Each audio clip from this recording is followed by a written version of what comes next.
Chapter 1. The day before the hunt. Ren.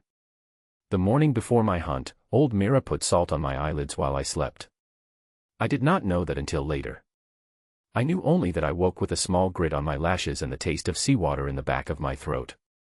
I rubbed my eyes and sat up and saw her at the foot of my pallet with her hands folded under her apron, watching me the way she had been watching me for weeks, the way a woman watches a candle she is not sure she has trimmed long enough. Mira. Up, child. Why is my face wet? It is the sea salt. Hush. Get up. The sun is high. She had been the village midwife since before my mother had given me to her. She was 70 now, perhaps older. Nobody in our village had her birth record, because nobody in our village had any record older than 30 years, since the burning of the books. She had small dark eyes and the strong forearms of a woman who had pulled babies into the world for half a century. She had also, in the last week, woken 3 times in the night to check whether I was still breathing, which I had only known because her bed creaked. I got up.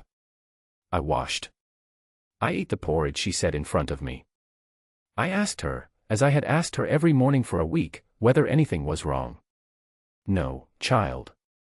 Mira. No, child. Eat. The hunt was tomorrow. I had been telling myself, for months, that there was nothing to be afraid of. The hunt was what every girl in the 5 kingdoms went through on her 18th name day. The bowl told the lords what you were. Beta if you were like most of us. Omega if you were the rare lucky or unlucky ones. The lords took their pick. The omegas were auctioned. You look green, hollow. I'm fine. Drink water. Old Mira put a flask in your sash. Drink it. I drank. The water was warm. It tasted of metal, very faintly, as if she had washed the flask in something other than rainwater this morning. The line moved. By the 2nd bell we were inside the hall. By the 3rd bell I was 4 girls from the front. The lords sat at the long table on the dais. There were 12 of them, in dark gray, with polished silver chains across their shoulders and the small frowning faces of men who had been at this work since before the sun was up. The High Seer of Greythorn, a tall, pale, bone-fingered man named Lord Vale, stood at the silver bowl. The bowl was not silver in the way a soup tureen is silver. It was silver. The pale hammered metal of the old half-faith, which the council priests had been suppressing for a generation but had not been able to bring themselves to actually break. It sat at the center of the hall on a black stone pedestal, and the rim of it was carved in a script none of the lords could read. Vin was called. She lifted her chin. She walked up. She held out her hand. The seer pricked her finger with the small silver knife. He let one drop fall into the bowl. The bowl, briefly, turned a clean amber color. Beta, he said. Vin of Marshend. Sent home. The hall murmured politely. Vin grinned. She was led out the side door. Her father, a thin tired man, was waiting in the side yard. They would walk home together. 2 more girls. 2 more amber bowls. 2 more betas, sent home. The girl ahead of me, a small pretty thing named Isa, was called. The bowl turned a cold pale blue. The hall went very still. Omega, said the seer. Isa of Hollow Creek. Marked for the auction block. Isa began, very quietly, to weep. They led her out the other side door. Her mother, in the lower gallery, made a sound I will not describe. I was next. Mira squeezed my hand once. She did not let go for a heartbeat longer than usual. Ren of Hollow Creek, called the seer. I walked up. I held out my hand. He pricked me with the small silver knife. I watched the drop of my blood fall slowly. The other 31 girls were gone. The mothers were gone. The little gallery was empty. Only the 12 lords remained, and the seer, and a new man, broader, older, bearded, in the deep red of the High Court of Valemere, with a heavy silver chain on his shoulder that none of the local lords had, who had not been there before. Ren of Hollow Creek, said the seer. My lord. You are not a beta. You are not an omega. You are not, by the bowl's reading, any designation we recognize. The bowl reads black for one bloodline only, and that bloodline has been declared extinct by the old crown for 30 years. It was a long ride. 5 hours, maybe 6. The 2 stewards who drove the cart did not speak to me.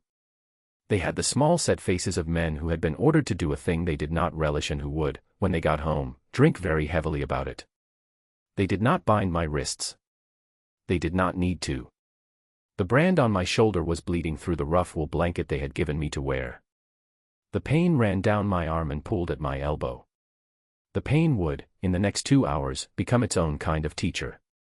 The wildlands began at the far edge of a long flat meadow at the base of a ridge of dark trees. The trees were not the bone trees of the northern country. I would learn about those later. These were oaks, old, gnarled, twisted, half-wild. They grew in a black line along the ridge and they did not grow further south, because the old crown had cut them back for 100 years to keep the wildland. The wolves at the edge of the clearing did not move. They sat on their haunches, in a clean, deliberate half-ring. 20 of them, I counted, slowly, because I had decided that if the priest had been right about wolves I would at least like to know the number of the things eating me. 20 was a lot. 20 was, in fact, more wolves than I had been told existed in the entire wildlands. The largest of them was directly opposite me. He was bigger than the others. Black. Shoulder deep in the gathering dark, with his eyes a pale, almost silver yellow. He sat with his paws crossed in front of him in the way a man sits with his hands clasped, and he watched me with the still, considering attention of a thing that had been waiting a long time to look at me. I lifted my chin. I had been raised by a midwife. Midwives, I had noticed by 9, did not whimper at things in the dark. If you are going to eat me, I said, do it quickly. I have had a long day. The big black wolf inclined his head. It was not the gesture of a wolf. It was the gesture of a man. A small, careful, almost amused inclination of the head, as if I had made a remark he had been hoping I would make. He stood up. The half-ring did not stand up with him. They stayed sitting. He came across the clearing at a slow, deliberate, unhurried pace. He stopped 3 paces from me. He bent his great head down and he sniffed the wool of my shawl, and then the bleeding brand on my shoulder, and then, very lightly, very gently, with the careful breath of a thing that had not been made to be gentle but had decided to be, he sniffed the line of my throat, where my pulse was beating. He went very still. A sound came out of him. It was a low, broken, almost grieving sound. The sound of a thing that had been told for 30 years to look for a thing it might never see, and was now looking at it. He pulled his head back. He sat down. He bowed. A wolf of his size, on the ground, on his front legs, with his head laid flat between his paws. The great gesture of fealty in the half-faith, taught to alpha pups before they could walk. I bow to my queen. I had not, in 17 years, seen a wolf bow. I had not, in 17 years, even heard of a wolf bowing. Behind him, the half-ring of 20 other wolves bowed too. They went down on their forelegs in the ferns of the clearing, and they laid their heads flat between their paws, and they did not move. I stood in the dusk with my torn smock and my mother's shawl and the bleeding brand on my shoulder and 20 wolves of the wildlands at my feet, and I thought, very clearly, Mira put salt on my eyelids. A man's voice came up from behind the great black wolf. My queen. I lifted my eyes. A man stepped out from between 2 oaks at the far edge of the clearing. He was tall. He was cloaked. He was older than me but not old, perhaps 30, perhaps a little more. He had pale, almost silver-yellow eyes that were the same color as the great black wolf's. He had a long pale scar down the bridge of his nose. He had the still, careful, almost amused stance of a man who had been waiting for me at this clearing for 30 years and would not, now that I was here, waste a single breath. He went down on one knee in the ferns. Your Majesty, said the Alpha King of the Iron Reach. Welcome home. Chapter 6. The Alpha Who Was Waiting. Ren. I did not move. The brand on my shoulder was bleeding through Myra's shawl. The dusk had become dark while I had been sitting against the tree. The clearing was lit, very faintly, by a moon that had begun to come up between the oaks behind the men. He was, in the moonlight, absolutely still. He had taken his hood off. His hair was dark and cropped short and a single thin pale braid hung from his left temple in the old half-faith fashion. He waited. He did not press. He did not speak again.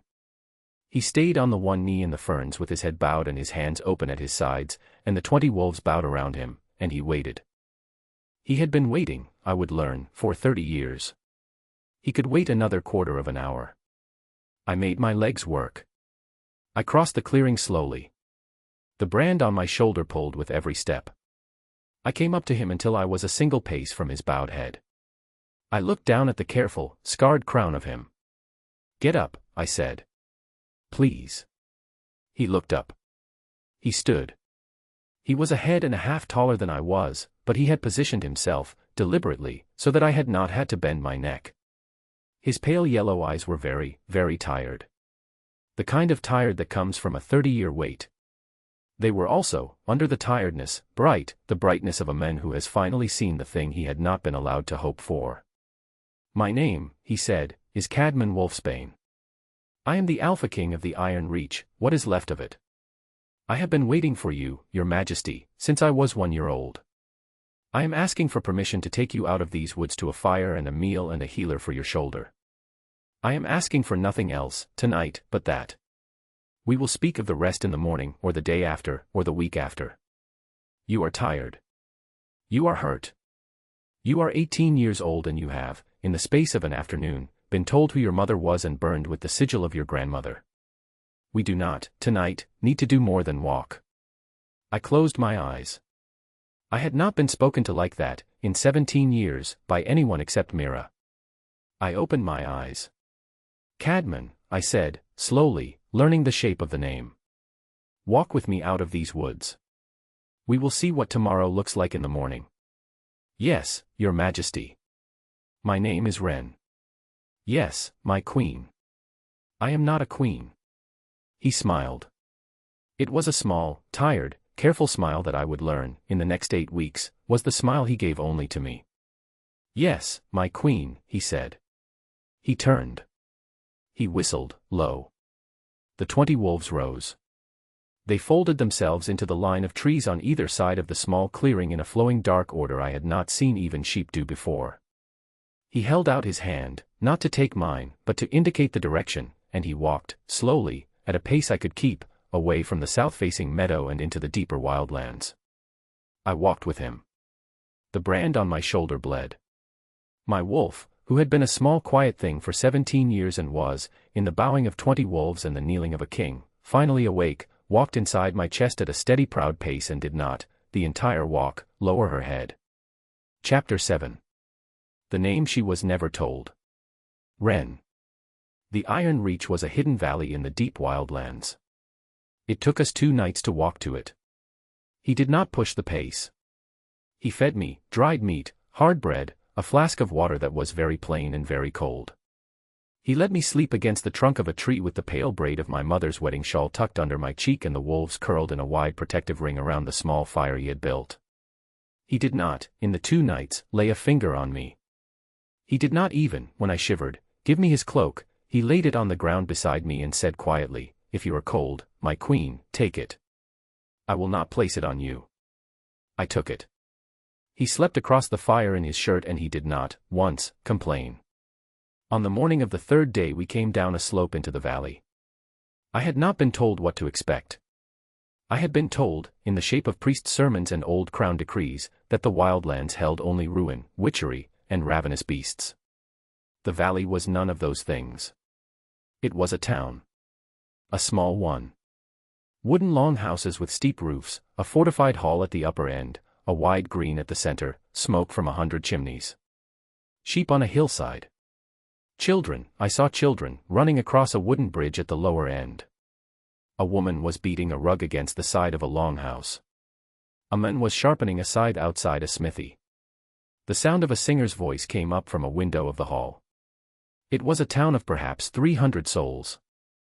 It had been, Cadman told me, a town for 28 years. "Who lives here?" I said, very quietly. "Banished alphas," he said. "Banished omegas. Banished betas. Those of us the old crown wished to drown when the rebellion fell, and could not catch. Those of us who came after, when the auction blocks at Valemere killed the last patience of any free creature with a wolf in his chest. Those of us who walked out of the 5 kingdoms ourselves, my queen, because we would not be the men and women the old crown said we had to be. We came down the slope. A woman in a heavy wool coat, with a shaved head and a long pale scar across one cheek, was waiting at the lower gate. She had been waiting, I could tell, since dawn. Her hand was on the haft of an axe at her hip. Her eyes were wet. She did not, when she saw me, weep. She had the kind of face that did not weep easily. She went down on one knee. "My queen," she said. "Get up. Please. Please. In a moment. Get up." She got up. "Forgive me, my queen. I have been waiting for you a long time. Habit. My name is Lyra. I am the chief of the watch in this town, and I am, by old vow, sworn to you. The bowing will pass. I will be a more useful chief of the watch and a less useful kneeler in the next week, when I have got over the fact that you are alive." I almost laughed.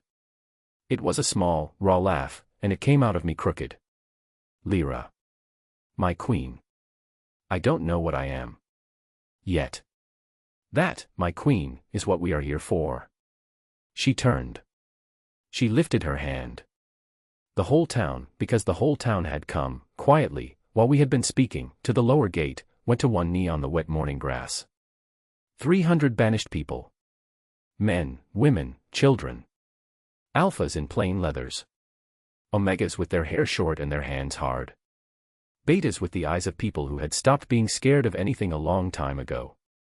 I stood at the lower gate of the iron reach with the brand on my shoulder bleeding through my borrowed cloak and my hand on the side of Cadman's elbow and 300 of the bowed banished in front of me, and I lifted my chin, and I said the only thing I had words for. "Get up, please. All of you. Get up.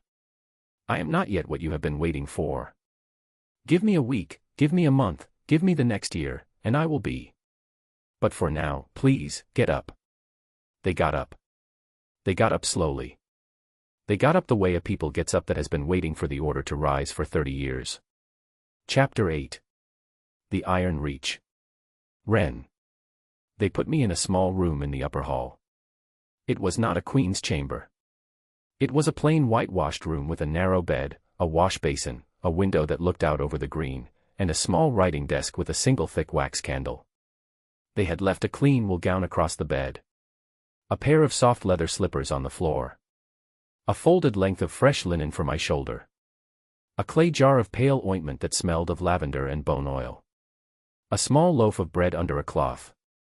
A pitcher of water. They had not, I noticed, locked the door. I sat on the edge of the bed for a long time. I let myself, for the first time since the bowl, be a single uninterrupted creature. Not a girl in a line. Not a sentenced enemy of the 5 kingdoms. Not a queen the size of 300 bows. A girl. With a brand. In a small room.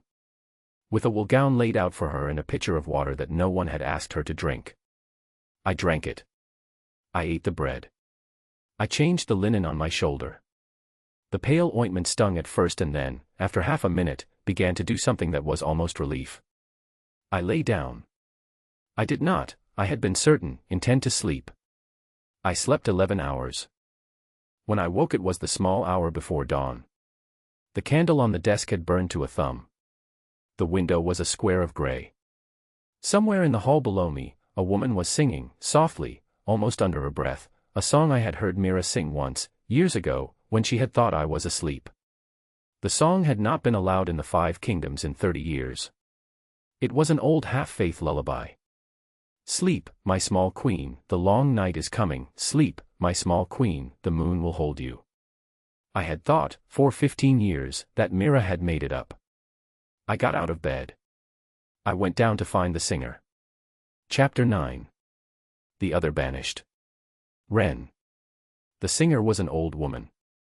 She was sitting in the great kitchen at the back of the hall, on a low stool, with a basket of unshelled peas in her lap and the early gray light of dawn touching the edges of her hair. She had stopped singing the moment I had come in and was now, very politely, pretending she had not been singing at all. She rose to bow. "Please don't," I said. "Please. Just, please." She sat down again. She watched me with very small, very kind eyes. "My queen. What is your name? Eldra, my queen. Eldra Thorne. I served as a kitchen maid in your grandmother's hall in the Vale Reach when I was a girl. I was 21 when the rebellion fell. I have been in this kitchen for 28 years. I am the only person in this town, beside Cadman, who served at her table. There are 40 of us in this town who saw her face. Most of us are old. I sat down at the kitchen table. Eldra, without asking, set a cup of warm milk in front of me. She set a plate of butter and bread. She set, after a small private hesitation, a small silver locket on the corner of the table. This was hers, she said. She gave it to me when she was very young. I have kept it. I had been waiting, my queen, to give it to your mother. Your mother did not survive. I am giving it, now, to you. There is a small portrait in it. I would not look at it tonight if I were you. I would look at it in a week, when you have eaten 3 times. The face inside is your face. It is hard to look at the first time. I picked up the locket. It was warm from her apron. I did not open it. I held it in my palm, and I looked at Eldra, and I let myself, for one entire breath, miss a woman I had never met. Eldra. My queen. Tell me everything. In one breakfast. In as many breakfasts as you have to give me. She smiled. It was a small, very tired, very pleased smile. All right, my queen. Drink your milk. Eat your bread. I will start with the morning your grandmother became a queen. I will end with the night they came for your mother in this same valley, 3 years after the rebellion fell, when I was 24 and I held you for the first time in this very kitchen. We will need a great many breakfasts. I have been preparing the speech, my queen, since before you were born. I drank the milk. I ate the bread. She talked. Chapter 10.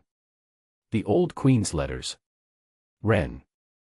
In the second week, Cadman brought me my mother's letters. He came up to the small white room with a long leather case under his arm. He set it on the writing desk. He did not open it.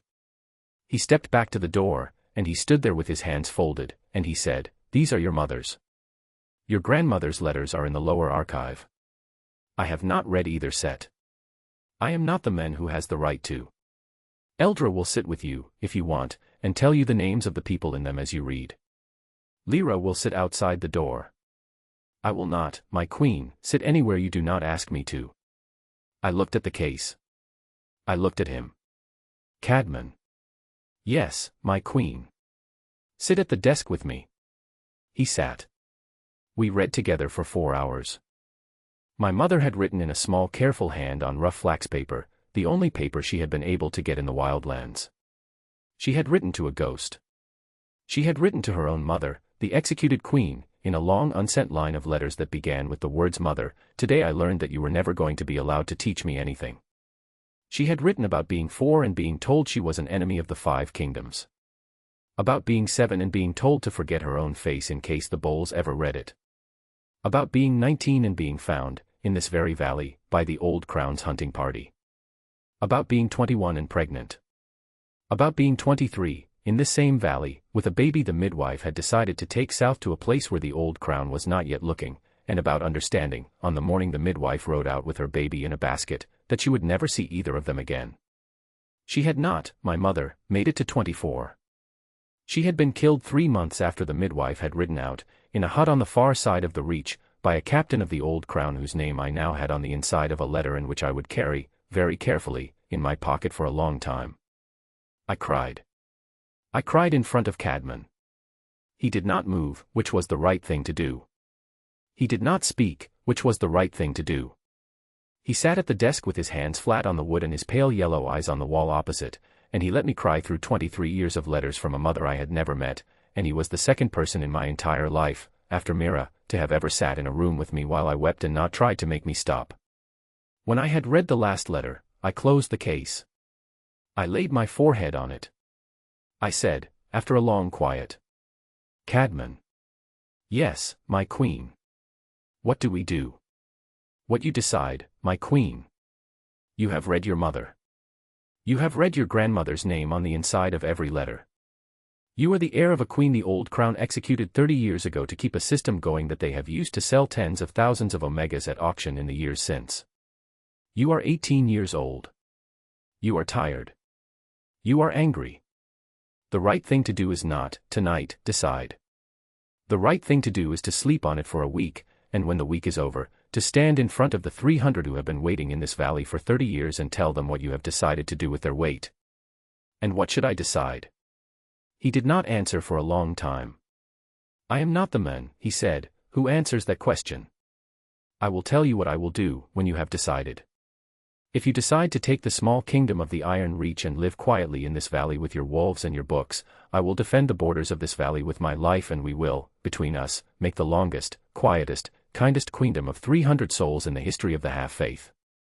If you decide to walk down out of these woods and break the old crown that killed your grandmother and your mother and tried to kill you, I will walk at your left and I will burn the world for you. I am not the man, my queen, who decides. I am the man, my queen, who walks. Tell me which way. I did not, that night, tell him. I held the case of letters against my chest in the small white room, and I lay on the narrow bed, and I dreamed, for the first time in 17 years, of the face inside the locket Eldra had given me, and the face was my own. Chapter 11. The First Lesson. Ren. Lyra began my training in the 3rd week. She came to me in the kitchen at sunrise and said, without preamble, my queen. Your wolf is awake. She has been pacing in your chest since the bowing in the clearing. I can see her in your eyes. You have not, in 18 years, been allowed to know what an omega actually is. You have been told, by priests and lords and old crown propaganda, that an omega is a soft, biddable, decorative thing, a creature for breeding and for selling, with no teeth and no claws. This is a lie. We are going to spend, my queen, the next 4 weeks unmaking that lie inside your bones. How? By teaching you what you are. She took me down to the lower training hall. The Iron Reach had been a town of 300 banished for 28 years. The training hall was the 2nd largest building in it. It had been built with good wood and good stone and good thought. There were racks of practice weapons, swords, knives, bows, staves. There were sand-filled targets. There was a long pit of soft earth for falling practice. There was, at the back, a small private room with a curtain across the door, where Lyra said Omega fighters worked on the close grip work that did not need an audience. She started me, the first morning, with a knife. Knife first, my queen. Not because we want you to be a knife fighter. Because the knife is the smallest, simplest tool in the wolf and you want something to do while you are learning that you are allowed to use her. She put a small steel knife in my hand. It had a leather grip. The pommel was unweighted. She watched me hold it for a long quiet moment. Then she nodded, and she took her own knife out, and she said, Stand. Move. Show me how your old body has been trained to move when something small and sharp is in its hand. I moved. I had not, in 17 years, been trained to do anything with a knife. I had used a kitchen knife. I had peeled apples. I had cut bread. I held the small steel knife the way I had held a paring knife in Myra's kitchen, point down, the way one holds a kitchen knife when one is about to peel. Lyra waited. She did not laugh. I would have liked her less if she had. All right, my queen. We start there. Your body has been trained to peel apples. Today we will teach it that the knife it is holding is a small piece of teeth, and that your wolf wants those teeth out of your mouth. Foot here. Hand here. Up. Open your chest. I moved my foot. I opened my chest. Inside me, my wolf put her ears forward. She was, I realized, delighted. We trained for 2 hours. I came out of the lower hall with sweat on my back and a small bright feeling in the middle of my chest that was not anything I had a name for yet. Eldra met me in the kitchen and put a bowl of broth in front of me and did not, gracefully, comment on the shine in my eye. After the broth, Cadman came up. Lyra gave me a report, he said. She says you are not stupid with a knife. She says you may, in 3 weeks, be dangerous. She is not a woman who exaggerates. Was that a compliment, Alpha King? It was a report, my queen. He almost smiled. I almost smiled back. The candle on the desk burned a little lower. The afternoon went on. Chapter 12. The brand becomes a banner. Ren. In the 4th week I asked Lyra to redraw the brand. She looked at me for a long quiet moment. My queen. The brand on my shoulder. The 8-pointed star with the line through it. I want it without the line. She was very still. The line is the old crown's mark, my queen. It is a defacement of the old veil sigil. It is the part that says banished. Yes. You want it cut out. Cut over. The star is mine. The line is theirs. I want to wear my star without their line. I want, by the end of this week, to wear it openly, on my left shoulder, on the outside of my coat. I want every man and woman and child in this valley who has been told for 30 years that the 8-pointed star is the mark of an extinct line to see it walking through their mourning. Can it be done? Lyra closed her eyes a moment. Yes, my queen.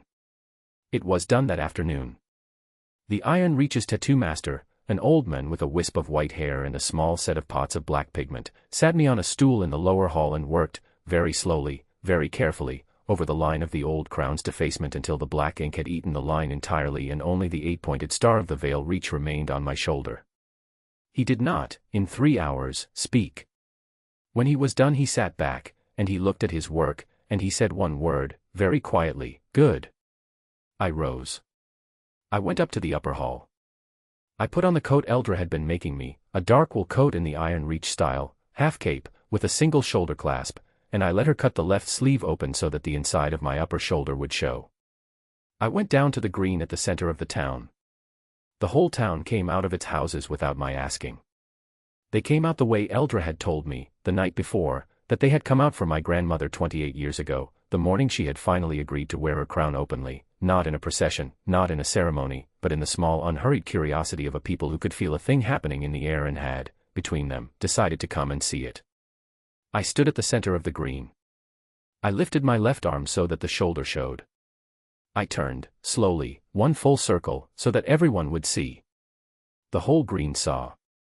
A woman near the front, a freed Omega, with the small rope scars on her wrists I had begun to recognize as auction block scars, lifted her own hand and laid it, very lightly, against the same place on her own shoulder. A man near the back, an old alpha with one ear cropped and the small gray eyes of a wolf who had watched the rebellion fall when he was 19, did the same. Lyra did the same. Eldra did the same. Cadman did the same. The whole green did the same. I lowered my arm.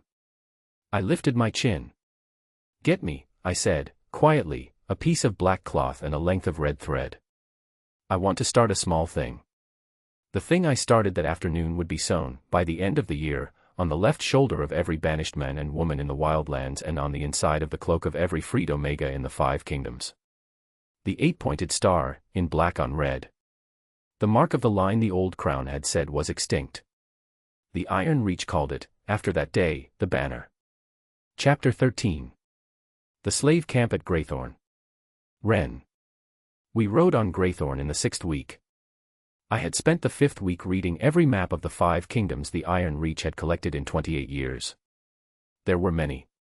There was, behind the lower training hall, a small quiet room where Torin Ash, Cadman's beta second, a thin sharp man with a long memory and a longer notebook, kept the records of every slave camp, auction block, breeding pen, and holding court the old crown had run since the rebellion. The records were comprehensive. Torin had been adding to them since he was 13. The slave camp at Greythorn was the closest to my old village. It was, by Torin's count, 64 Omegas. It had been operating for 28 years on the same site, behind the same stone wall, in plain sight of the same hunt hall I had been called to in the 3rd week of spring. I had walked past the wall, many times, on errands for Mira, and I had never been told what was behind it. I had been told it was a corn store. It was, in fact, 64 women in a yard. I rode at Cadman's left at the head of 40 wolves. Lyra rode at his right. Torin rode behind, with his notebook and his cold rage. The wolves rode, on 4 paws, in 3 flanks, at an easy lope alongside, shadows in the trees. I had not, until that morning, ridden at the head of anything larger than a kitchen errand.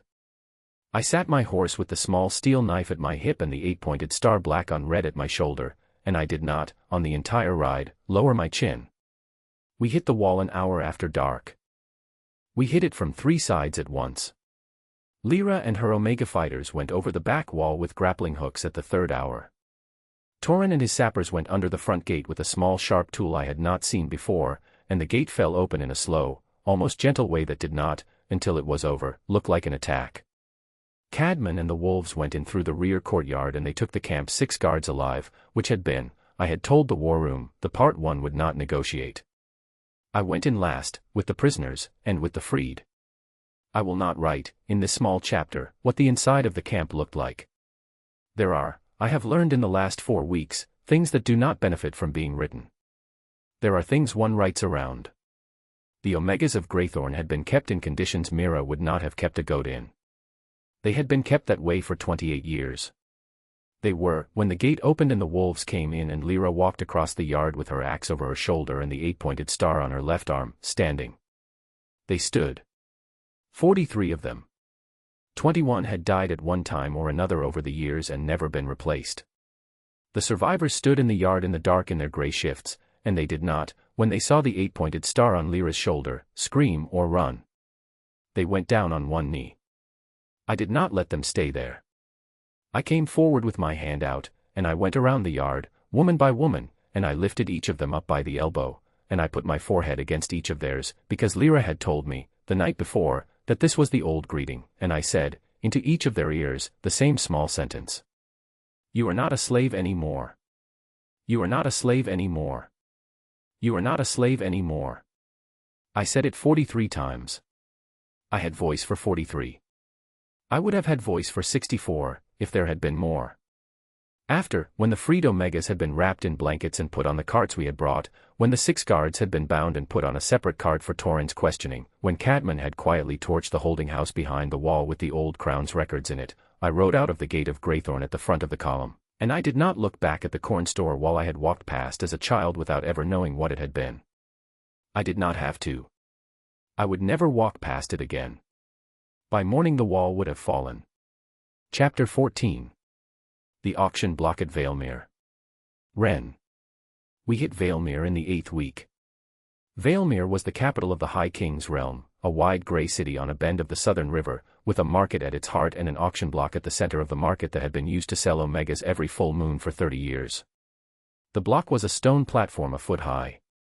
It had a single iron ring set in the stone for chaining. It had been built, the year of the rebellion's fall, by stonemasons who had been ordered to make it last forever. We made it last another half hour. We did not, this time, attack at night. I had told the war room I wanted Valemere at noon on the auction day, in front of the whole market, with the bidders present. Cadman had looked at me a long moment. My queen. That is a risk. It is a statement, Alpha King. The old crown has spent 30 years making sure every commoner in the 5 kingdoms knows the auction block exists and never sees it. They keep the bidders inside a private gallery. They keep the Omegas under a tarp until the bidding starts.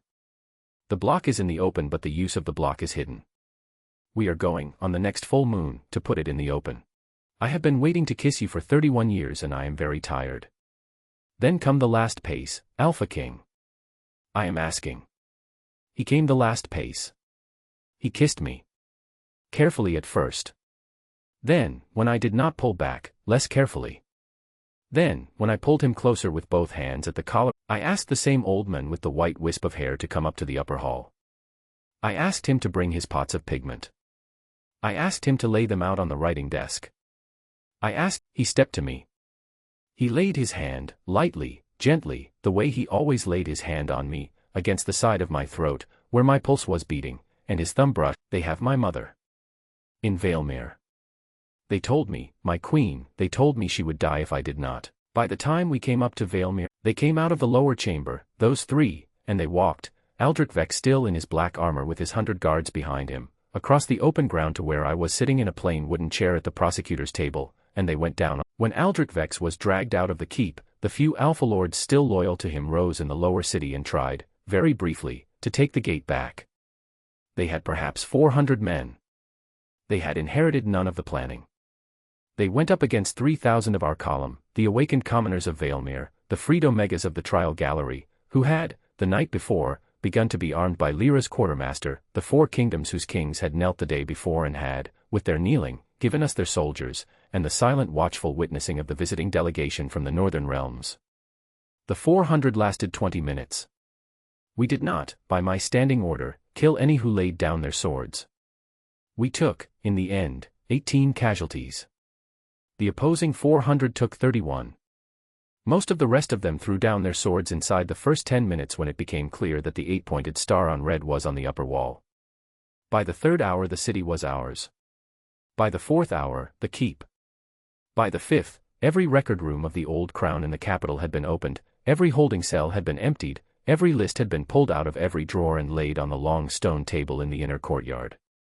Helix Crow's mother, a thin, pale, half-starved woman in her 40s who had been kept in a cell for 2 years and 4 months on a single letter a season, was carried out on a litter by Helix's own arms. He was weeping.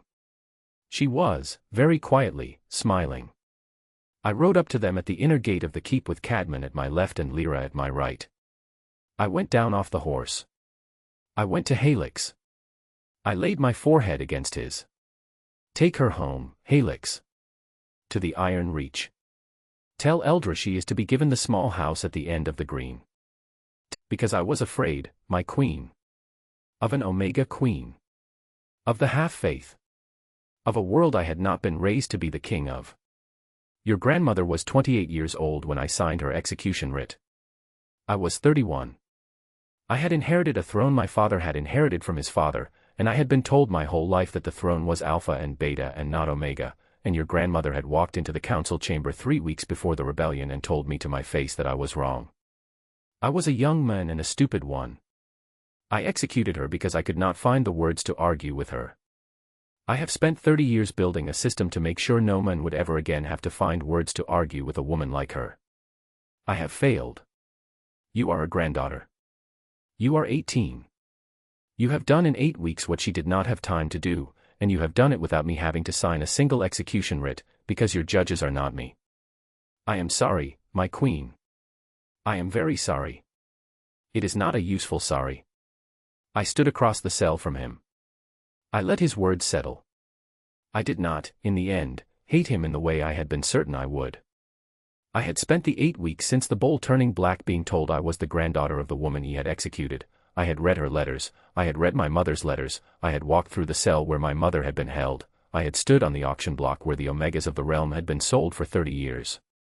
I had built up, in 8 weeks, the rage I would need to ride into Valemere. The rage did not, when I looked at the small old man on the cot, fit him. He was not a god of evil. He was a frightened 31-year-old stuck inside a 61-year-old's body, who had built a world to hide his fear in, and who had, in 3 days of trial, finally been made to walk out of that world. Aldrich Vex. Yes, my queen. You will be tried as you have been already tried, by the commoner's court, on the morning of the next moon. The verdict has already been delivered. The sentence will be given by the judges. I will not give it. I have decided not to. I will tell you only this. I will not, alone, decide your death.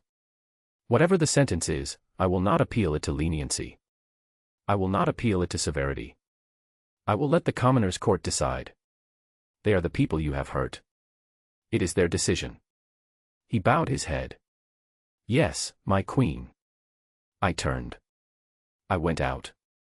Cadman walked behind me up the stairs. He did not speak. He had, I had noticed, the very rare ability to walk 3 paces behind a wife who had just made a decision and not, in the walking, suggest any of his own. Chapter 25. The Crown Breaks. Ren. The commoner's court sentenced Aldrich Vex to 7 years in the cell he had kept Helix's mother in. Not death. I had, in the night between the verdict and the sentence, expected death. The commoners had, in the eyes I had seen across the prosecutor's table, looked like they were going to vote for it. They had not. They had sat for 6 hours in the lower chamber, and they had argued, and at the end of the 6 hours the foreman of the judges, a small gray-haired woman named Rowena, who had been a baker in the outer market of Valemere for 40 years and who had lost 2 daughters to the auction block in the 17th and 22nd years of the Old Crown, stood up and read the sentence in a voice that did not waver. 7 years. In the cell. With 1 letter a season, to whomever in the world he chose to write to, the same letter allowance he had granted Halix's mother for the years of her own confinement. After the 7 years, he was to be released to a small cottage on the eastern coast of Valemere with a stipend for food and clothing, where he would live out the rest of his days under the watch of 2 commoner wardens who would be paid by the new council to make sure he did not, in his last years, turn into a man worth the trouble of killing. The court, when the sentence was read, did not cheer. They had not been cheering, really, for any of the verdicts. They were a tired people who had, for 30 years, been trained out of cheering. They had been doing the trial in a small careful manner all week. They did the sentencing the same way. Aldrich Vex bowed his head when he heard. "Thank you," he said. He meant it. I could see it on him. He had, I think, expected death. "In its place," I said, "I am calling a council. The council of the 5 kingdoms will be 11 seats. The 4 kings whose kneeling I accepted yesterday will hold 1 seat each. The 5th kingdom, whose throne is empty, will hold 2 seats by direct election from its people. The remaining 5 seats are, 1 held by an elected representative of the freed Omegas of the auction block, 1 by an elected representative of the banished Alphas, 1 by an elected representative of the Betas, 1 by an elected representative of the children, with their voice carried by an adult of their choosing, and 1, I lifted my hand, by Eldra Thorn, who served at my grandmother's. She does, my queen." I let myself, for the first time since the bowl, weep without trying to make it useful. Chapter 28. Long live the Omega who broke the Alpha world. Ren. We rode home to the Iron Reach in the spring. The old town had not been a town for 30 years. The 8-pointed star on the back of my shoulder caught the light. The mate mark at the side of my throat hummed. The bond between me and my king ran warm and steady, the long root holding under my chest. Inside me, my wolf, no longer a small quiet thing, no longer a 30-year buried thing, queen-shaped, full-grown, awake, lifted her head and listened. "Tell your elders," I said, "that the message is received. Tell them that the first elder of the 5 kingdoms thanks them for the warning. Tell them that whatever has come up out of the older deep, the granddaughter of the executed queen is no longer one woman. She is, by the 8-pointed star on red, 1,000,000. She is, by the new council, 11 seats. She is, by the auction blocks of Valemere and Greythorn, free. Tell them, in particular, this. Whatever it is. Whatever has come up. Whatever its name. We are, on this side of the eastern wastes, ready." The messenger inclined his head. "Yes, first elder." He went back to his horse. He swung up. He turned. He rode away down the long road south, and I watched him go, and when he was out of sight, Cadman, beside me, looked down at me with the small private smile he gave only to me, and he said, very quietly, "Ren Wolfsbane." "Yes, my king." "Was that a series hook?" "Yes, my king." "Are we doing this?" "Yes, my king." "We are doing this." He laughed. It was the first time, in 12 months, I had heard him laugh. It was a good laugh. We went up to the upper hall together, and the spring went on, and the council sat, and the Iron Reach grew, and somewhere far to the east, in the older deep, a thing without a name began, very quietly, to learn ours. We would, when it was ready, be ready. Acknowledgements. This is the 4th book in the Bloodmoor's Bone Forest Bloodmoon 5 Kingdoms arc, and the first one in which the world has begun to look like a world rather than a single border. To the readers who have been with me from the first book, who have followed Lyra, then Raven, then Nyx, and have arrived at Ren, thank you. You are why the council seats in this book number 11 instead of 1. You are why Eldra got a chair. You are why the bowl turned black at all. To the readers who picked this book up first, with no idea who Lyra or Raven or Nyx are, welcome. Ren is yours. The world is yours. There is no required reading order. There is only the trail.